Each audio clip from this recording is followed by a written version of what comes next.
ಎಲ್ಲ ಪತ್ರಿಕಾ ಸ್ನೇಹಿತರಿಗೆ ನಾವು ಹಿರಿಯರಿಗೂ ಕಿರಿಯರಿಗೂ ಹೊಂದಿಸ್ತಾ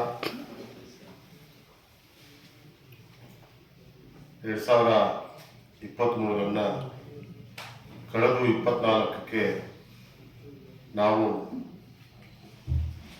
ಕೇವಲ 20 ಗಂಟೆಗಳ ಕಾಲ ಪ್ರಸ್ತುತವಾಗಿದೆ. ಅದಕ್ಕೆ ಹೊಸ ವರ್ಷದ ಆರ್ಥಿಕ ಶುಭಾಶಯಗಳು ತಮಗೆಲ್ಲರಿಗೂ ಹೇಳುತ್ತಾ, ಅದೇ ರೀತಿಯಾಗಿ 24ರಲ್ಲಿ ಪಾರ್ಲಿಮೆಂಟ್ ಚುನಾವಣೆ.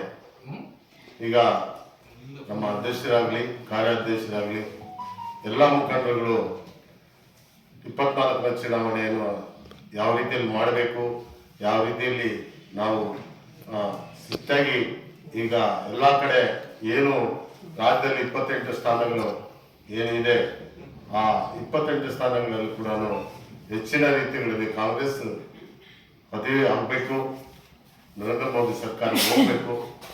ನಾವು ಮುಂದಿನ ದಿನಗಳಲ್ಲಿ ಏನು ಸಿದ್ದರಾಮಯ್ಯ ಅವರ ಆಡಳಿತ, DK ಶಿವಕುಮಾರ್ ಅವರ ಆಡಳಿತ, ಇದಕ್ಕೆಲ್ಲ ಕಾರಣಕರ್ತರಾದಂಥ ನಮ್ಮ AICC ಅಧ್ಯಕ್ಷರಾದಂಥ ಮಲ್ಲಿಕಾರ್ಜುನ ಖರ್ಗೆ ಅವರ ಅಧ್ಯಕ್ಷತೆಯಲ್ಲಿ ಏನು ಇವತ್ತು ತಾನೇ ಘೋಷಣೆ ಮಾಡಿರುವ AICC ಅಧ್ಯಕ್ಷರಾದಂಥ ಮಲ್ಲಿಕಾರ್ಜುನ ಖರ್ಗೆ ಇವತ್ತು ಪ್ರಧಾನಮಂತ್ರಿ ಆಗೋದಕ್ಕೆ ಅವರು ಆ ಪದವಿಯಲ್ಲಿ ಆ ಸ್ಥಾನಮಾನದಲ್ಲಿ ಇದ್ದಾರೆ.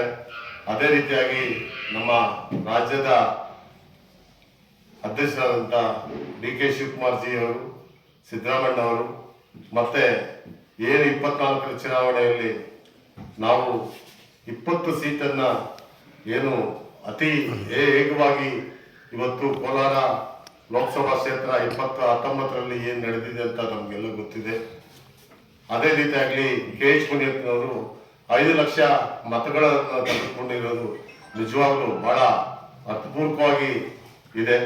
ಅದೇ ರೀತಿಯಾಗಲಿ ಇವತ್ತು ಮುಂದಿನ ಲೋಕಸಭಾ ಚುನಾವಣೆಯಲ್ಲಿ KH ಮುನಿಯಪ್ಪನವ್ರನ್ನ ಈ ಭಾಗದಲ್ಲಿ ಅಭ್ಯರ್ಥಿಯಾಗಿ ಮಾಡಿದ್ರೆ ನಿಜವಾಗ್ಲೂ ಈ ಭಾಗನೇ ಅಲ್ಲ, ಚಿಕ್ಕಬಳ್ಳಾಪುರ ಭಾಗದಲ್ಲಿ ಕೂಡ ಇಡೀ ರಾಜ್ಯದಲ್ಲಿ ಮೊಟ್ಟ ಮೊದಲ ಬಾರಿ KH ಮುನಿಯಪ್ಪನವರ ಇವತ್ತು ಆದಿಯಾಗಿ ಇವಾಗ ಎಲ್ಲ ಪಕ್ಷಗಳ ಮುಖಂಡರು ಇವತ್ತು ಏನು ಚರ್ಚೆ ಮಾಡ್ತಾ ಇದ್ದಾರೆ, ಇವತ್ತು KH ಮುನಿಯಪ್ಪನವ್ರು ಬಂದರೆ ಗೆಲ್ತಾರೆ, KH ಮುನಿಯಪ್ಪನವ್ರು ಬರ್ತಾರೆ ಗೆಲ್ತಾರೆ ಅಂತ.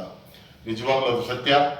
ಅದಕ್ಕೆ ನಾವೆಲ್ಲ ಹೈಕಮಾಂಡ್ಗೆ ನಾವು ಸೂಚನೆ ಕೂಡ ಕೊಟ್ಟಿದ್ವಿ. ನಮ್ಮ ಜಿಲ್ಲಾಧ್ಯಕ್ಷರು, ಕಾರ್ಯಾಧ್ಯಕ್ಷರು, ಬ್ಲಾಕ್ ಅಧ್ಯಕ್ಷರುಗಳು ಎಲ್ಲರೂ ಕೂಡ ಹೈಕಮಾಂಡ್ಗೆ ತಿಳಿಸ್ಕೊಟ್ಟಿದ್ದಾರೆ KH ಮುನಿಯಪ್ಪನವರೇ ಬರಬೇಕು ಅಂತ. ಆ ಮುಂದಿನ ದಿನಗಳಲ್ಲಿ ನಮಗೂ ಆಶ್ವಾಸನೆ ಇದೆ. ಮುಂದಿನ ದಿನಗಳಲ್ಲಿ KH ಮುನಿಯಪ್ಪನವರ ಭಾಗವಹಿಸ್ತಾರೆ ಅಂತ ಕೂಡ ನಮಗೂ ಬಹಳಷ್ಟು ಆಶ್ವಾಸನೆ ಇದೆ. ಆ ಆಶ್ವಾಸನ ಆ ದೇವರು ನಿಲ್ಲಿಸ್ಕೊಳ್ಳಿ. 24ರಲ್ಲಿ KH ಮುನಿಯಪ್ಪನವರು ಈ ಕ್ಷೇತ್ರದಲ್ಲಿ ಸಂಸತ್ ಸದಸ್ಯರಾಗಲಿ ಅಂತೇಳಿ ನಾನು ಹೇಳ್ತಾ, ಇವತ್ತು ನಮ್ಮನ್ನ ಕರೆದು ಜಿಲ್ಲಾ ಅಧ್ಯಕ್ಷರು ಮತ್ತು ವೇದಿಕೆ ಮೇಲೆ ಎಲ್ಲ ಮುಖಂಡರಿಗೂ ಅನಿಸಿ ನಾನು ಮಾತು ಮುಗಿಸ್ತೀನಿ. ಜೈ ಹಿಂದ್, ಜೈ ಕಾಂಗ್ರೆಸ್.